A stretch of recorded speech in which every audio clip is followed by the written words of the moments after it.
সরকার পালালো, পতিত স্বৈরাচার। জালেম সরকারের আমলে অনুমতি ছাড়া এই মাহফিল করতে তারা দিত না। রাষ্ট্রীয় সার্কুলারের মাধ্যমে এই বদরচমকে তারা প্রাতিষ্ঠানিক রূপ দিয়েছিল যে কোরআনের মাহফিল করতে প্রশাসনের অনুমতি লাগবে। আমি আশ্চর্য হই, 92% মুসলমানের দেশে যদি আল্লাহর কথা বলতে অনুমতি লাগে, তাহলে ইন্ডিয়ার খবর কি?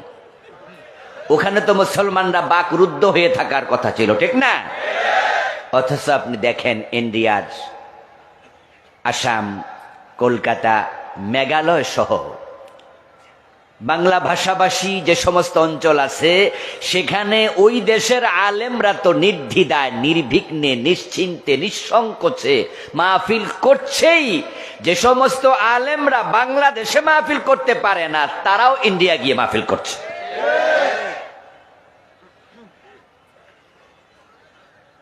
ইন্ডিয়া মুসলিম দেশ, সেখানে যদি তারা কোরআনের কথা বলতে পারে, আমাদের দেশে অনুমতি নিতে হবে। আহা, এখন ওদের কাছে অনুমতির জন্য দৌড়াতে দৌড়াতে মাহফিল কমিটির জুতার তলা অর্ধেকটা ক্ষয়। টিসির কাছে যাও, টিওনুর কাছে যাও, এসপির কাছে যাও, ওসির কাছে যাও, এখানে যাও, সেখানে যাও, তারপরে যদি অনুমতি দিত 1 ডজন শর্ত, এটা বলা যাবে না, ওটা বলা যাবে না। মনে হয় যেন তারা বাড়ির মালিক, আমরা ছিলাম ভাড়াটিয়া। তারা শ্বশুর পক্ষ, আমরা ছিলাম ঘর জামাই। আমরা কি দেশে পাসপোর্ট করে এসেছি নাকি? এই জমিনে তাদের যেমন অধিকার আছে, আমাদের সমান অধিকার আছে না নাই? এই চান্দোলা তাফসির মাহফিল কমিটির এই জমিনে তাদের মতো অধিকার আছে না নাই? অধিকার যদি থাকে, তাদের সাথে অনুমতি নিতে হবে কেন? কোন কারণে? এটা ছিল নিঃসন্দেহ জুলুম। অনুমতিবিহীন মাহফিল করেছে, মাহফিল কমিটিকে অ্যারেস্ট করে নিয়েছে, এমন ঘটনাও ছিল। হুজুর কিছু সত্য বলেছে, ওই সত্য কথা তাদের বিরোধী হয়েছে, গায়ে লেগেছে। মাহফিল চলাকালে মাহফিলের মঞ্চে বক্তাকে লাঞ্ছিত করেছে, মুনাজাতটা পর্যন্ত করতে দেয় নাই, সামনে থেকে মাইক কেড়ে নিয়ে গেছে। আল্লাহর বড় করুণা, তার বড় দয়া। দীর্ঘ 15.5 বছর পর এই জগদ্দল পাথরের তলা থেকে বাংলার মানুষ এখন মুক্ত। গত 4.5 মাসের মতো সময়, আগস্টের 5 তারিখের পর থেকে কোরআনের কথা বলতে এখন আমাদের আলেমদের অন্তরে কোনো ভয় নাই, কোনো সংকোচ নাই। আমরা আল্লাহর জমিনে আল্লাহর কথা এখন নির্দ্বিধায় বলতে পারছি। এ বলার পরিবেশ করে দিলেন কে? মূলত আল্লাহ তাআলা নিজে পরিবেশ এবার করে দিলেন। অসিলা ছিল বৈষম্য বিরোধী ছাত্র আন্দোলনের ভাইয়েরা। মূলত এবারের এই বিপ্লব কোনো মানুষ করে নাই, এ বিপ্লব করেছেন সরাসরি আল্লাহ। কারণ যেই ছাত্রদের মাধ্যমে আমরা বিপ্লবটা পেয়েছি, তাদের আন্দোলন যখন জুলাই মাসে শুরু হয়, তখন তো সরকার পতনের কোন আন্দোলন ছিলই না, ছিল কোটা সংস্কার। তখন যদি প্রধানমন্ত্রী বলে দিতেন যে ঠিক আছে কোটা সংস্কার করা হবে, তাহলে তাদের আন্দোলন 1 কদম আর আগানোর কথা ছিল না। কিন্তু আল্লাহ তাআলা সেই অহংকারিনী নারীর মুখ দিয়ে উল্টা পাল্টা কথা বের করে দিলেন। ছাত্রদেরকে রাজাকারের নাতি পুতি বলে তিনি গালি দিয়ে দিলেন। এই তো আগুনে ঘি ঢেলে ফেলা হলো, আগুন ধাউ ধাউ করে জ্বলতে শুরু করলো। মূলত যে আন্দোলন ছাত্ররা করেছে কোটা সংস্কার, এটা কোনো আন্দোলনই না। এটা প্রধানমন্ত্রীর একটা কথাতে থেমে যেত, ঠিক আছে কোটা সংস্কার হবে, এনাফ। উঠছিল ঘামাসি, এটা চুলকাইলে যে ক্যান্সার হইয়া রোগী মরে যাবে, এটা রোগী ভাবতেও পারে নাই। উনি ভাবছিলেন হেফাজতের হুজুরদেরকে শাপলা চত্বরে গুলি করে শেষ করছি। এই দেশের জামাত ইসলামীর 11 জন নেতাকে ফাঁসি দিয়েছি। আল্লামা সাইদির মতো তুখোর জনপ্রিয় ব্যক্তিকে 13 বছর জেলখানায় আটকায় রাখছি। খালেদা জিয়া 3 বারের প্রধানমন্ত্রী, তাকে ঘর থেকে এক কাপড়ে বের করে জেলখানার কয়েদি বানিয়েছি। সুতরাং তোরা পোলাপান মানুষ, তোরা কি করবি? তোদেরকে রাজাকার বলে গালি দিলার কি আসে যায়? কিন্তু এটাই যে গামাসি থেকে ক্যান্সার হবে ধারণা করে নাই। মূলত প্যাঁচ লাগাইছে উনি নিজেই। আল্লাহ প্যাঁচ বারবার এমন ভাবে লাগাইছে, পোলাপান মাঠে নেমে গেল। উনার পদত্যাগ চাইল, 9 দফা 1 দফা হলো।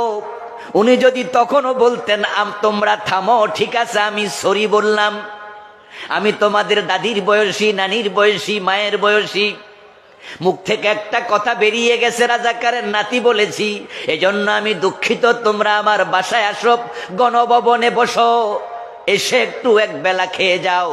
10-20 জন যেত, আন্দোলন থেমে যেত। কিন্তু তিনি করেন নাই, গুলির অর্ডার দিলেন। এই দেশের পোলাপান যে বুক পেতে গুলি নেবে এটা তিনি ভাবতেও পারেন নাই।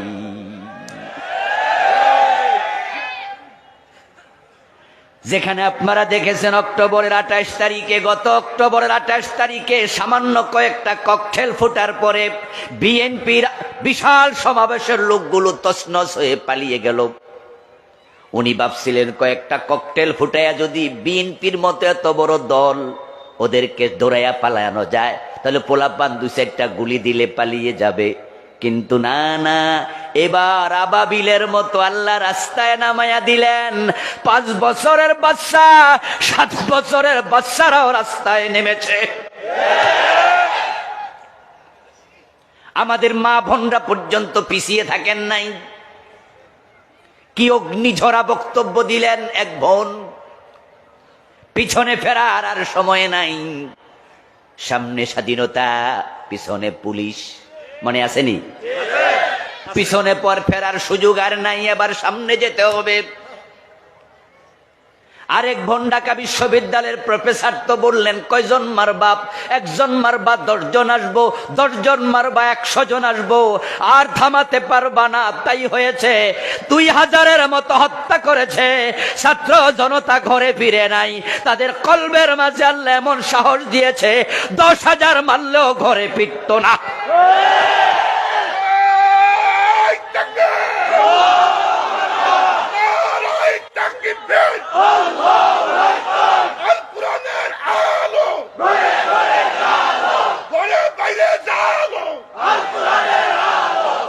আমার প্রিয় ভাই,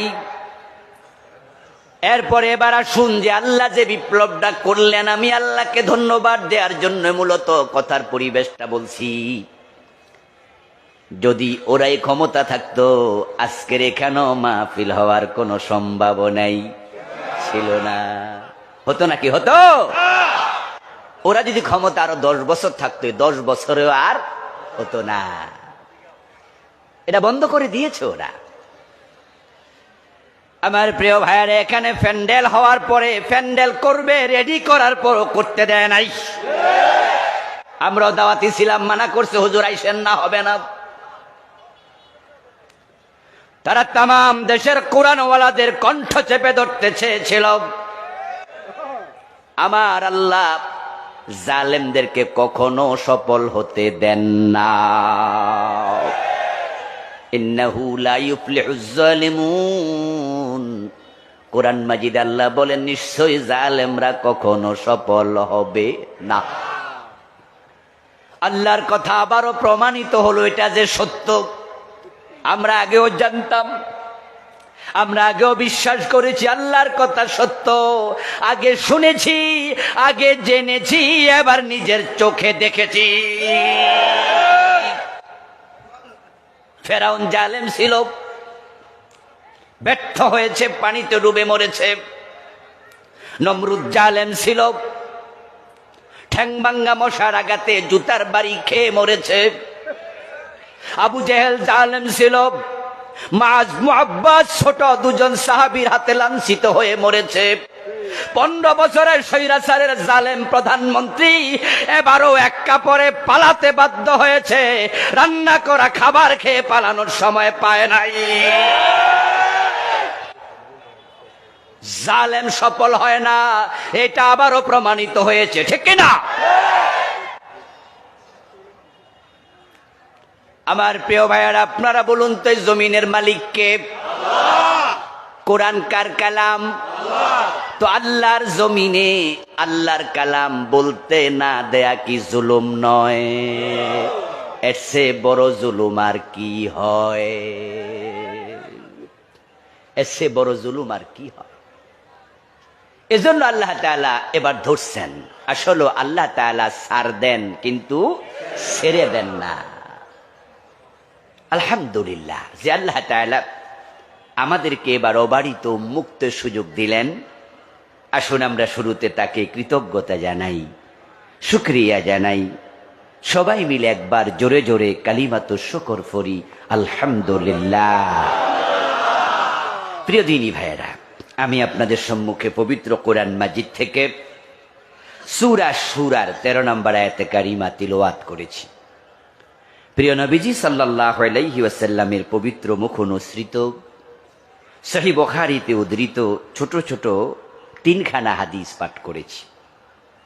আংশিক আল্লাহ তাআলা তৌফিক দান করলে এখান থেকে কিছু কথা বলবো ইনশাআল্লাহ। সূরা শুরার 13 নম্বর আয়াতে কারিমাতে আল্লাহ তাআলা বলছেন যে, হে উম্মতে মুহাম্মাদি, শারা'a লাকুম মিনাদ-দীন, তোমাদের জন্য এমন একটি জীবন ব্যবস্থা প্রণয়ন আল্লাহ করলেন। মা ওয়াসা বিহি নূহা, যে বিষয়ে তিনি নূহ নবীকে অর্ডার করেছিলেন। ওয়াল্লাযী আওহাইনা ইলাইক, ও প্রিয় নবী, শুধু নূহকে নয়, আমি আপনার কাছেও একই বিষয়ে ওহী নাজিল করেছি। وما وصينا به إبراهيم وموسى وعيسى, ওই বিষয়ে আমি ইব্রাহিম, মুসা এবং ঈসাকেও নির্দেশ দিয়েছি। এখানে মোট 5 জন নবীর আলোচনা আল্লাহ তাআলা করলেন, করে বলেন, উম্মতে মুহাম্মাদি, ওই দায়িত্বটা আমি তোমাদেরকে দিলাম। নবী মুহাম্মদ যা পালন করেছে, নবী মুসা তাই করেছে, নবী ঈসা, নবী নূহ, নবী ইব্রাহিম একই কাজ করেছে। ওই কাজটা উম্মতে মুহাম্মাদি আল্লাহ তাআলা বলছেন তিনি তোমাদেরকে দিলেন, আমাদেরকে দিলেন। এখানে 5 জন নবীর আলোচনা করে মূলত আল্লাহ তাআলা বুঝালেন সকল নবীর কাজ এটাই ছিল। কোরআনে তো সব নবীর নাম ধরে আলোচনা নাই, মাত্র 25 জনের নাম এসেছে, অথচ নবীর সংখ্যা তো হাজার হাজার, অগণিত অসংখ্য নবী, নাম আসছে মাত্র 25। এখানে এক আয়াতে আসলো 5 জনের আলোচনা। নূহ আলাইহিস সালামকে দিয়ে আলোচনা শুরু, নবী মুহাম্মদকে দিয়ে শেষ। বুঝালেন এর মাঝখানে যত নবী আছে এ দায়িত্ব থেকে একজন নবীও খারেজ নন। সব নবীকে আমি যে দায়িত্ব দিলাম ওই দায়িত্ব আমাদেরকে তিনি দিলেন। খুব ইম্পর্টেন্ট আলোচনা, শুনবেন ভালো করে। নবীগণ যা করেছেন উম্মত তা করবে। নবীকে অনুসরণ করা উম্মতের জন্য নফল না ফরজ? ফরজে কিফায়া না ফরজে আইন? নবী করেন যাহা উম্মত করবে তাহা। নবী যাহা বলেন উম্মত তাহাই বলবে। নবীর চিন্তা চেতনা কথন বলন চলন সব কিছু উম্মতের জন্য আদর্শ। নবী হলেন উম্মতের জন্য মডেল। উম্মত হলো নবীদের অনুসারী। নবী যেই হাতে খেয়েছে উম্মত সেই হাতে খাবে। নবী যে কাতে ঘুমাইছে উম্মত সেই কাতে ঘুমাবে। নবী যেই পা দিয়ে মসজিদে ঢুকেছেন, উম্মত সে পা দিয়ে মসজিদে ঢুকবে। নবী যেভাবে নামাজ শুরু করেছেন, উম্মত সেভাবে নামাজ শেষ করবে।